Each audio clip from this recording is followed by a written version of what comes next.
Yeah, I want to stop here on my hike here at Sand Ridge to the high point on one of the highest stabilized dunes.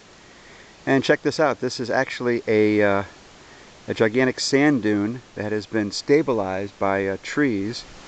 So it starts down there, goes along the trail here, and then goes back down there. This whole thing is just one big mound of sand left behind by the glaciers. Pretty cool. I'm going to keep hiking on to the highest stabilized sand dune here at Sand Ridge State Park. See you guys on the trail.